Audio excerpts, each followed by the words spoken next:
Yo, what's up mga kaibigan? Nalina tayo magkwentuhan. Winalis ng Germany ang 2025 Eurobasket. Perfect 9-0 ang kanilang record hanggang sa nauwi nga nila ang gintong medalya matapos sa talunin ang Turkey sa gold medal game. Nauwi ni Dennis Schroeder ang Eurobasket MVP at napasama din siya sa All-Star 5 at ganun din nga si Franz Wagner. Sinamahan sila nila Alperen Sengun ng Turkey, Giannis Antetokounmpo ng Greece at Luka Doncic ng Slovenia kahit na hindi ito naging parte ng Final Four. Tayo mga kaibigan ay nasa golden era na ng German basketball ngayon. Posibleng si Dirk Nowitzki ang greatest German basketball player of all time. Subalit sa talent level and as a team ay ngayon nga ang golden era ng German basketball. Taong 2023 na magwagi sila sa FIBA World Cup ng gintong medalya. Nag-celebrate nga sila sa lupain mismo ng ating bansa matapos sa talunin ng Serbia sa gold medal game. Tulad sa Eurobasket ay si Dennis Schroeder ang pinangalanan na MVP ng tournament. At tulad din nga sa Eurobasket ay hindi sila natalo dito. Perfect 8-0 nga ang kanilang record at tinalo nila ang mga bigating bansa na tulad ng Serbia, Team USA, Latvia, Slovenia at Australia.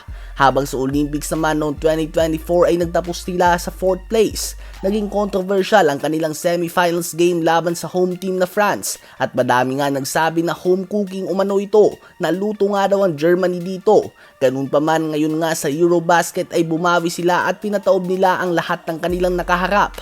Bago din pumasok sa semifinals ay may average winning margin nga sila na 32 points per game. Ganun na lang nga sila ka-dominant mga kaibigan. At ang nakakamangha dito ay hindi pa nga sila kumpleto. Wala pa si Moritz Wagner na siyang pangatlo sa average points per game noong World Cup. Ang recent NBA champion mula sa OKC Thunder ay Isaiah Hartenstein, ang stretch big Maxi Kleber at iba pa. At posibleng matagal pa nga na magdodominate ang German team na ito dahil bagamat 31 years old na si Dennis Schroeder, si Franz Wagner nga ay umaangat ng laro na pang All-Star caliber player sa NBA at may edad pa lamang ito na 24 years old. Ang kanyang kapatid na si Mo Wagner ay 28 years old lang din. 25 pa lamang si Isaac Bonga na gumawa pa lamang ng 20 points sa gold medal game. 24 pa lang din ang edad ni Tristan da Silva, 27 naman si Isaiah Hartenstein at iba pa. Lahat nga nakatingin sa France at Serbia para sa 2028 Olympics. Subalit madami nga sa mga players ng Germany ang sasakto sa kanilang prime sa Olympics na ito. As long as healthy nga sila ay magiging tinik na ang German team na ito mga kaibigan. Pagpatak nga ng 2028 Olympics ay 34 years old pa lang naman si Dennis Schroeder at expected na effective pa din siya sa edad na ito.